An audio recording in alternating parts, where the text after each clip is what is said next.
We either want to solve this problem, and in order to solve the problem, the desideratum is that all criminal elements that are coming into this country from wherever they are must be flushed out. Simply sit on this floor. When a commander-in-chief says that he cannot take care of invaders invading Nigeria, why is he still a commander-in-chief? Why do we still continue to indulge? Why do we still continue to indulge this president that everywhere goes along to tell everybody outside this country that he is totally incompetent? Because it's obvious. Senator Abaribe, leader. What is this? Mr. President. No. You cannot finish. You cannot finish. You cannot finish. Mr. President.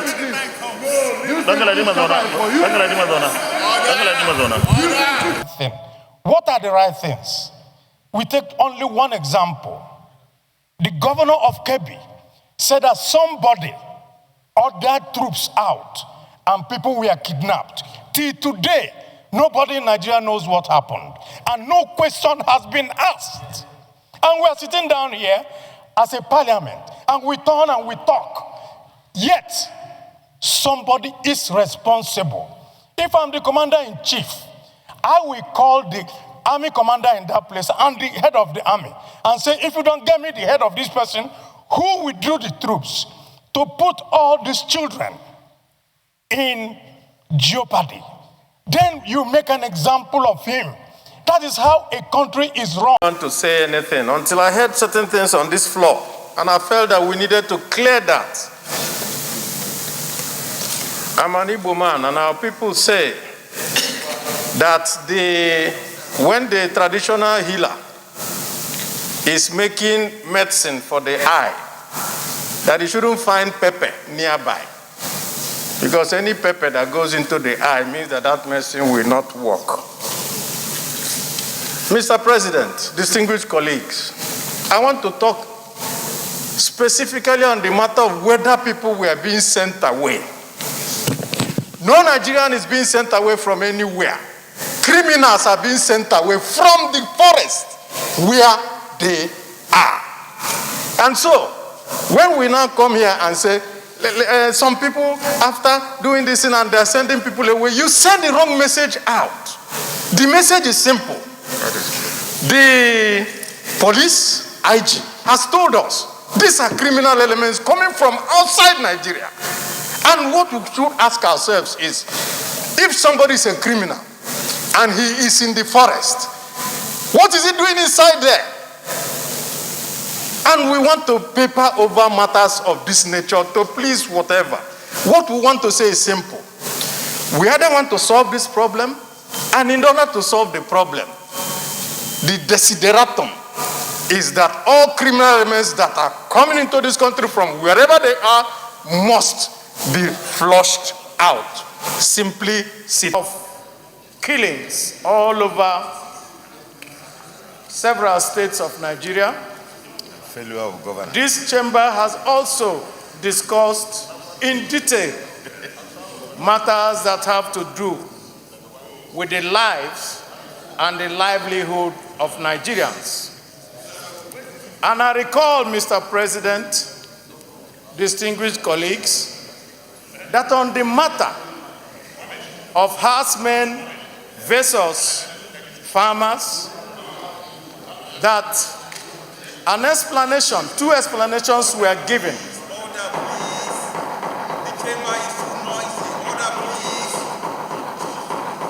Two explanations were given by highly ranked security personnel in Nigeria.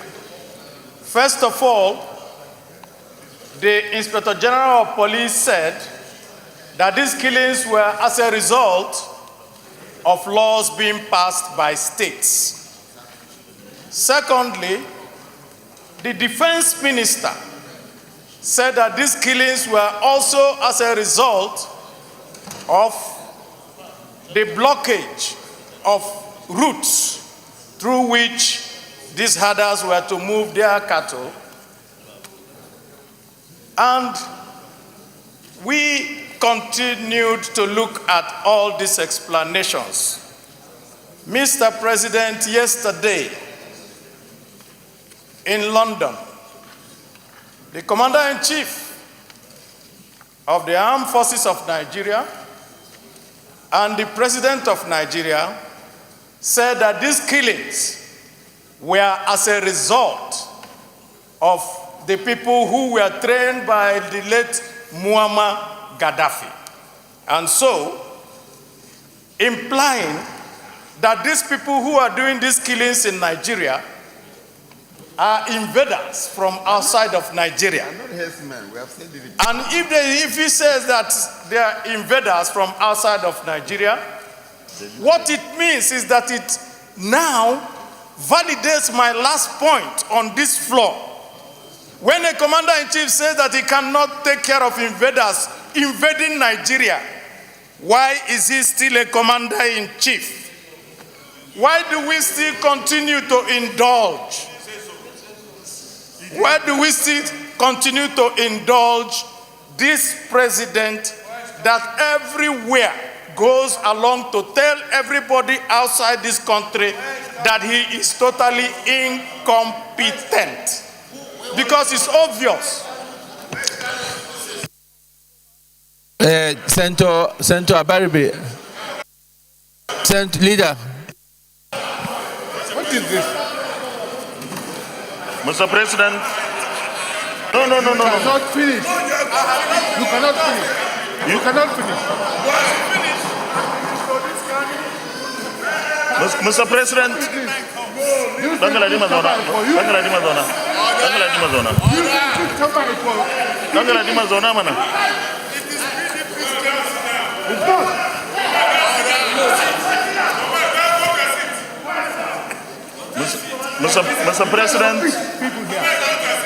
Mr. President, Mr. President, I come under order 53.6, no, 53.7, 53.7. Leader, go ahead.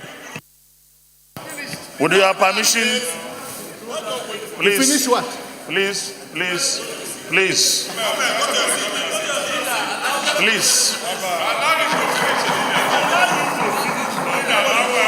Leader, go ahead. Distinguished colleagues, order 53.7 reads, it shall be out of order to use offensive and insulting language. Mr. President, the President of the Federal Republic of Nigeria is the leader of this country and deserves the respect and courtesy of this chamber and those of us in it. Mr. President, I was once there as an opposition senator. There was never a time that we called the president at that time, who was a PDP president, an insult, because this is our institution. And if we don't conduct ourselves with dignity and respect, nobody will respect us. So I want to urge my colleague there to immediately withdraw his statement and apologize. Hold on. And apologize to this chamber. Senator Abaribe. Senator Abaribe, I think we need to be guided on the language and the quorum that we use. With all due respect, we can make our point without using words that truly are offensive and not acceptable. So before you rule, he has made a point, and I think you are an elder statesman, and I want you to be guided accordingly before I now rule on it.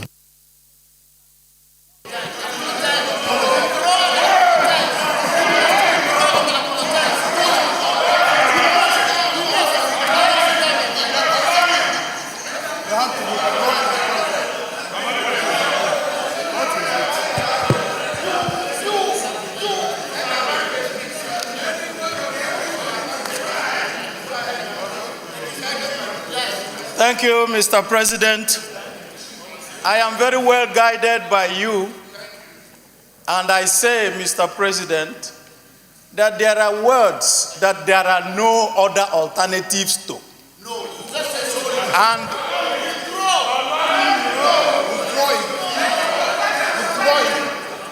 Mr. President, what I did was to interpret the words by Mr. President in London. And I juxtaposed